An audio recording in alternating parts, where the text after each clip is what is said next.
What's going on, YouTube? I want to drop a quick note. Well, probably won't be quick. None of my recordings have been quick, but I wanted to go ahead and make that recording discussing tangible self-love. And I wanted to try and be a little connected with this, but my morning meditation was kind of put off by some possible miscreants, but that's another story. Anyway, so if anybody, listens to, people who give relationship advice, or if they read any relationship advice, one hot, phrase you're going to hear is self-love, especially towards women. You hear, girl, you got to learn how to love yourself before you love somebody else.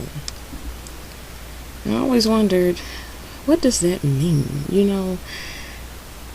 To me, I love myself. And I'm alone. I've been single since I left my youngest son's dad right after he was born, and my baby is about to be 6. So I've been single for about 6 years. Just refusing. Not that I haven't had opportunity, but I've grown up and I've learned what I will accept and what I won't accept, and I've been approached by a lot of guys who like to shovel a lot of bullshit. So I just been loving myself enough to not accept just anything for the sake of having a man. But some women do. They'll take the closest thing they can get, or whatever they can get that shows interest, and relationship experts will say that's because they lack self-love. Well, to me, there are a few components that make up self-love. Of course, you got on my end where, I've got, self-esteem that's high enough where I feel like I am worth something. I am worth a struggle. Not even say struggle, but I'm worth an effort. I know that I'm a pretty bright girl. I hate calling myself intelligent because some things I just can't grasp, but I think I'm a pretty bright girl. I think I'm good looking. I think I got a lot to offer, and I just don't let people tell me otherwise. So, that points to high self-esteem, and, I got a bit of confidence and pretty healthy self-view. And, for some people, that is the extent of self-love. Like, I've got all this internal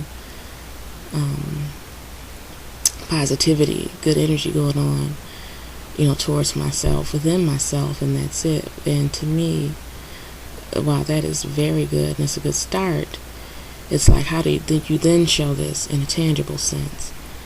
Like me, I have chosen, not chosen, like I said before, nobody chooses to stay single, but I have chosen not to accept just anything.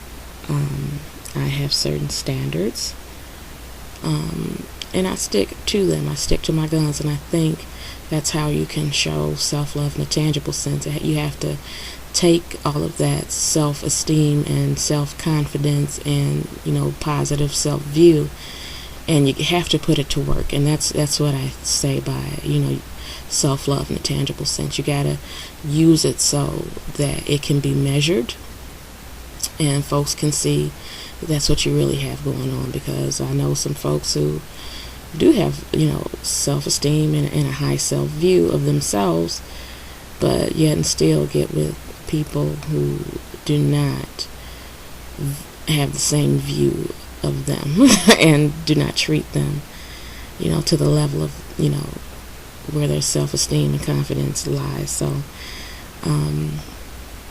case in point, and one example would be how often I get I'll get notes like on Black Planet or Facebook, MySpace, whatever, or my instant messenger, and if they see my guys see my picture, they decide they like what they see. It's like, oh, yo, ma, hey, ma, what's up, boo?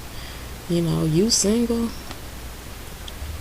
Last time I checked my birth certificate, that was not my name.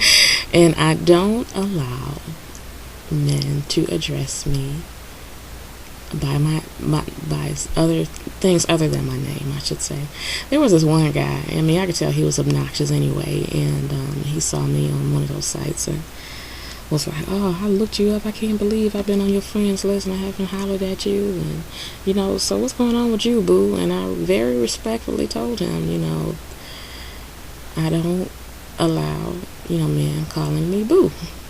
And he says, "Well, boy, it's a good thing you're cute because what came after that, nobody knows. But I doubt there was anything that he could have done, retribution wise, that would have really, dampened my day." And so the next day he pops up and he asked me why was it that I was single, and I just flat out told him very truthfully, again, I thought respectfully, because I don't put up with a lot of BS. And then I never heard from him again. So, I mean, that's a good indication that, if you stick to your guns and you stick to your values, that it might not yield you results right away, but you save yourself a lot of time and a lot of frustration by dealing with these low-level men who really don't want to work towards respecting you and showing the value that they have of you, who are more about fulfilling their own needs over yours. And that's what self-love should be about, is it's finding someone who values you as much as you value them, and you can do the reverse. You can reciprocate. Again, when it comes to dating, don't allow the chill date. Especially what I call it the Netflix date, where you got this Netflix account, you met this dude, if it was on the street, at the club, or online, you met this dude, y'all been talking back and forth for a little while, and you say, "Let's chill," or he say, "I want to chill. Let me come by your house." Like one of my girls said, somebody she met at a club was like, "Well, I want to see you, so can I swing by?" And she's like, "Shit, no, I got kids, I don't even know you." But that's how it goes for a lot of people. Dude said, "Let me stop by your house, let me chill," instead of, "What are you doing Saturday night around 7? I'd like to take you out to dinner, or I'd like to take you to the movie and dinner." A lot of the trend is a lot of people, I won't just say men, but a lot of people who, are pursuant of relationships like to get as much value as they can for as little expenditure. And if you allow the Netflix date, especially if this guy has just really got nothing to offer, if he has no vehicle, if he doesn't have his own spot, where he has to come to your spot because, either moms or roommates or whatever is there blocking, you pick him up, you spend your gas money, you cook, so you wasting your grocery bill and your Netflix bill to entertain this guy. And I mean, it's kind of like the game is kind of fucked up.